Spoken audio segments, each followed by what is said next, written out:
Welcome back. The famous Keyshawn Johnson says there are too many germ spreaders in the sports media world. Well, I refuse to be a germ spreader, and I choose to be a joy spreader.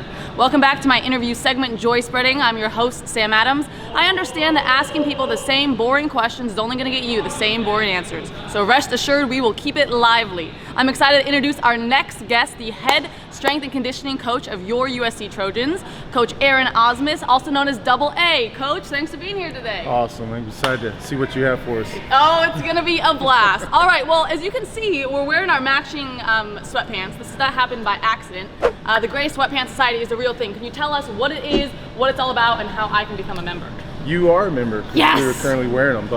Gray Sweatpants Society, the GSS, just something that kind of just authentically happened several years ago. Just started really getting into training, and I kind of look back to the old like Rocky movies, where it wasn't fancy, just wearing the old grays out, just jogging and punching raw meat and things, nothing fancy. So we came up with like it's three things: it's simple, it's strong, and it's consistency. So awesome. that's the big three hashtags of the Gray Sweatpants Society. A lot of people want to know how to become a member. I said you just start living the lifestyle, which is those three things. So it's really fun. I love seeing people put some of the players and of course staff. We wear them and represent what it's about. So it's fun to see. That's awesome. Well, like I said, I'm never gonna be training in here without my gray sweatpants on. I'm all in. I even chose the gray shirt so I could be full outfit here. Now, do you have a memory of your first time lifting or touching a weight in your life? Sort of. I remember my dad bringing home, I think he got it from Sears when I was a kid. I think I was around 10. Yeah. And he brought home, it was the old, just a barbell, the real skinny barbell. Yeah. And it had the concrete weights, the little gray ones. I think they're 14 or 28 pounds. And I remember he just like dumped it out of a box and said, here, you guys said you wanted weights, and he went and got weights and just brought it home in his truck. And I just remember I think we had it out on the sidewalk of our house, and me and my brother were like, well, what do we do? So we just well, let's pick it up, we put weight on and picked it up. And I think before we got a bench to the lift and all that, it was just like, we just pick up the weight. I guess that's what you do. So it was, it's been a while, and I think progressed through middle school, just lifting some weights. We actually got a bench and we put it in right outside the dining room in the house. And my mom, of course, was like, you got to get this in the garage, But it all started then, and then officially started really getting into real training at probably age high school, 15, freshman year in high school. And you have two young sons, right? And so are they already lifting weights? Are they training, or what's that like, being the dad of two sons? Yes and no. My oldest son's 13. He's really gave me the Heisman. Does no part of it. Really? Does no part of it. When he was real young, when he was here, 6 or 7, he would come in and play because it's such an influential time of their life. But my other son, who's 11, has totally he's figured it all out. Last summer, he took it up. I got him a little 15-pound bar.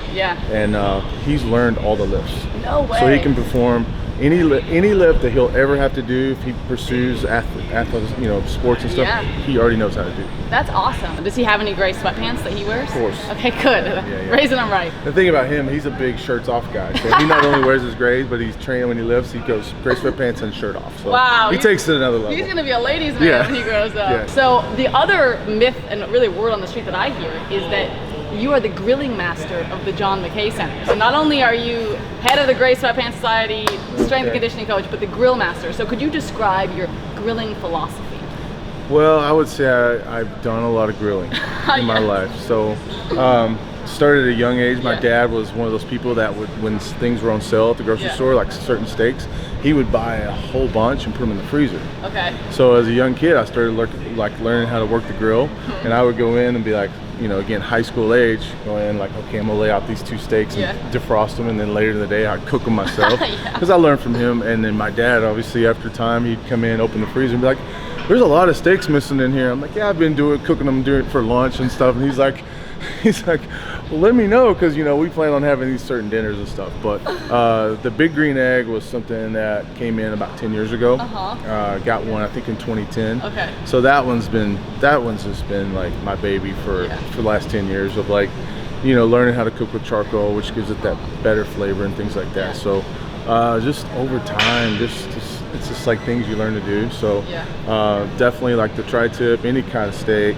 Obviously burgers and things like that, and probably my proudest is my boneless chicken thighs. Ooh. Yeah, that's kind of been something that really took on this summer. Yeah. And it spread like wildfire amongst the staff, and people are trying it. So like I have requests from people like, please invite me over to your house the next time you cook these. So what I'll do is I'll cook a bunch and bring them in for the staff. Wow. Yeah. So what's your advice for someone like myself who has only ever managed to undercook chicken? For someone that wants to be grilling, what advice do you have for us? I just think you have to experiment. Yeah. You know, I think something like biscuits and gravy Yeah. is something my grandmother made, which my dad learned from her. My dad taught me many years ago.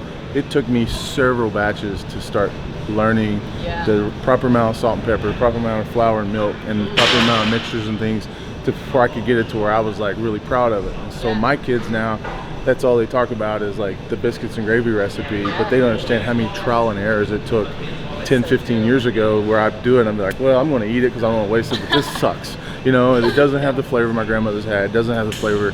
And finally, over time, you start learning. So I think in grilling is the same way. And it goes back to the GSS philosophy. It's you got to be simple and consistent and keep trying. Yeah, absolutely. And then really the last segment here and a whole goal of this is to provide people platforms, because I feel like everyone asks questions that are self-serving or biased or just to get them to answer what they want. So really I want to give you an opportunity for anything that you want to discuss. I can kind of lead you off by saying what's something that you would want the Trojan family to know about USC football and about your program and your team.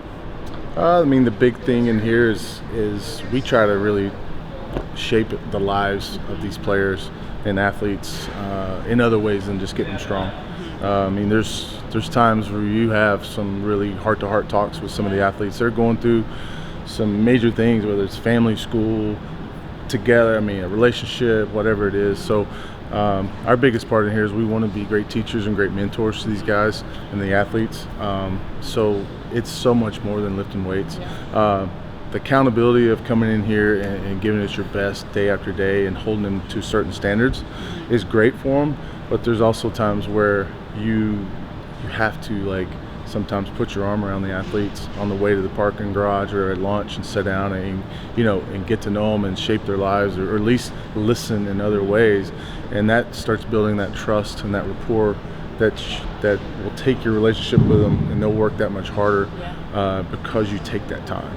And I mean, I had great examples in here this morning, same thing. Really? And that's something where they kind of like, wow, he's more than just my weight coach.